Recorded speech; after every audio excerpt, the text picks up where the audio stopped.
Hadis 196 ya. A'dhamun nasi. A'dhamun nasi utawi luweh agung-agunge menungso. Haman apane susai. A'dhamun nasi utawi luweh agung-agunge menungso apane haman apane susai iku al mukminu iku wong mukmin. Yahtamu mentingake sapa wong mukmin. Bi amri dunyahu lawan urusan dunyane wong mukmin wa amri akhiratihi lan urusan akhirate wong mukmin. Rawahu ngriwatake hadis sapa Ibnu Majah sapa Imam Ibnu Majah an Anas saking sahabat Anas bin Malik. Jadi maksudnya gimana? Maksudnya kalau kita cari orang yang susah di dunia itu, orang yang paling susah itu orang mukmin. Loh kok bisa susah? Orang mukmin ini kalau mencari dunia kan hati-hati. Cari harta yang halal, cari rezeki yang kira-kira tidak ada unsur subhatnya, ya, yang pokoknya kira-kira itu apa namanya wirai lah orang mukmin.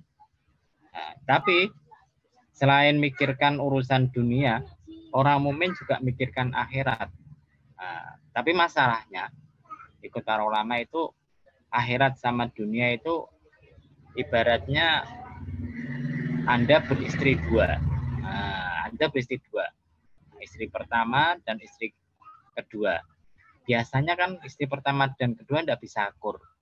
Misalkan Mas Ruslan, istrinya dua loh. Ini Mas Ruslan hilang gimana? Jadi misalkan Mas Ruslan nih.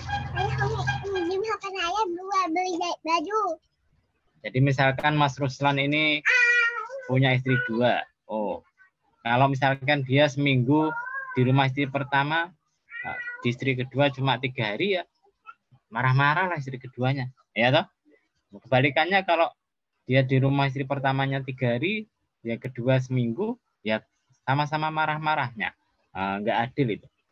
Nah, maka orang Islam itu biasanya itu kalau mementingkan dunia, akhiratnya kecer. Oh, ya toh. Anda sibuk kerja terus, akhirnya kadang-kadang sholatnya itu tidak terurus. Nah, kadang-kadang menjelang puasa gini, pas puasa gini ada orang-orang Islam tidak puasa. Alasannya saya kerja, harus ngopeni anak istri ya. Nah, maka kadang-kadang alasan semacam ini ikut para ulama itu bisa diterima kalau memang kerjanya kerja keras. Contohnya apa? Contohnya kerjanya jadi kuli bangunan. Kalau dia tidak makan, tidak punya tenaga. Tapi kalau kerjanya di kantor cuma depan laptop, ngurusi orang apa namanya, ngurusi administrasi semacam itu, ya sebetulnya kan tidak berat. Maka bukan alasan menjadi tidak puasa. Nah, tapi kalau kita mementingkan akhirat, ya kadang-kadang dunianya itu agak apa namanya, agak terlantar. Contohnya Mas Huluk misalkan, oh rajin sholat jamaah, wayah sholat isya, ada meeting kira-kira. Nah, kira-kira Anda meeting atau sholat isya jamaah dulu? Biasanya di masjid deh. Biasanya itikaf dulu. Oh, wiritan biasanya. Oh, akhirnya ya kalau kita mementingkan akhirat, ketinggalan meeting, ketinggalan rapat. Nah, kalau meeting masih lumayan. Bagaimana kalau pas ada urusan bisnis dengan apa namanya orang lain, mau transaksi, bisanya cuma habis maghrib. Nah, sedangkan Anda biasanya habis maghrib ngaji misalkan. Oh, kalau Anda mementingkan akhirat, ya kadang itu bisnisnya jadi kocar-kacir. Cuma memang biasanya orang itu kalau sudah mementingkan akhirat, insya Allah nanti dunia itu akan ikut. Nah, dunia itu akan ikut pada Anda. Nah, kenapa? Karena memang yang namanya rezeki itu sudah diatur sama Allah Subhanahu wa taala. Kadang-kadang kita itu sombong, wah saya ini jadi banyak duit itu gara-gara usaha saya. Nah, gara-gara ini saya pinter bisnis gini. Karena sudah banyak baca buku motivasi bisnis. Nah, sehingga lupa adanya Allah Subhanahu wa taala. Nah, ini pernah tak alami sendiri. Kadang-kadang itu saya bangga dengan ilmu bisnis saya. Tapi kemudian sama Allah Subhanahu wa taala akhirnya dikasih ganjaran. Apa ganjarannya? Bisnisnya dibikin agak sepi. Karena kadang-kadang kita sombong, kan gitu kan. Tapi kalau kemudian kita pasrahkan kepada Allah, kemudian kita rajin ibadah, insya Allah nanti rezeki akan mengalir dengan lancar. Contohnya, ya ini saya cuma cerita pengalaman pribadi, saya tidak cerita orang lain. Saya ini dulu punya kegiatan wirid baca Quran. Satu hari paling enggak ya setengah juz lah. Itu dulu rutin tak baca terus. Tapi kemudian ketika bisnisnya sudah agak mulai rame, akhirnya baca Qurannya kelenderan. Kelenderan, akhirnya jarang baca sampai kadang-kadang berminggu-minggu gak baca Quran. Kalau ngajar Quran yang ngajar, cuma beda kan ngajar Quran sama baca Quran sendiri kan beda, kan itu. Maka kemudian ternyata setelah saya agak teledor membaca Quran, wiritannya wiritan Qurannya itu sudah tidak diamalkan, ya akhirnya rezekinya agak berkurang. Kemudian tak pikir-pikir, kenapa kok saya ini rezekinya berkurang ya?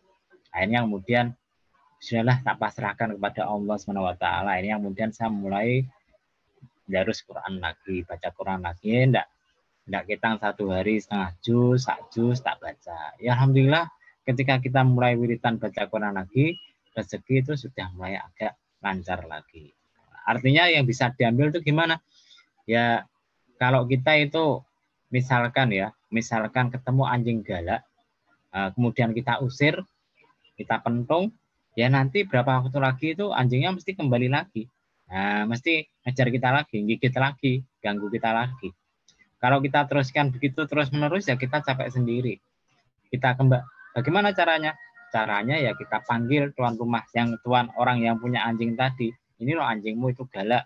Nanti yang punya anjing akan nyikat anjing itu akan taruh di kandang atau yang lainnya. Sama dengan rezeki. Rezeki itu kalau misalkan kita usaha sendiri, kita pakai logika, pakai ilmu macam-macam, ya tadi kadang-kadang ya bisa berhasil, tapi mentok kadang-kadang sesuai dengan rezeki kita. Tapi kalau kita pasrahkan Allah yang ngatur rezeki, kadang-kadang Allah kasih kemurahan, kasih rezeki yang tidak terkira, yaitu min haitsu la yahtasib, kan itu kan. Ini ceritanya semacam itu. Jadi kalau kita urus pasrahkan kepada Allah Subhanahu wa taala, insya Allah itu nanti akan gampang. Karena itu dikatakan bahwasanya orang yang paling susah itu orang mukmin. Kenapa? Kalau mikir akhirat, dunianya teledor. Kalau mikir dunia, akhiratnya yang kucar-kacir. Kan gitu kan. Hadis ini diriwayatkan Ibnu Majah dari Anas bin Malik. Sayang hadisnya adalah hadis yang dhaif. Hadis 197.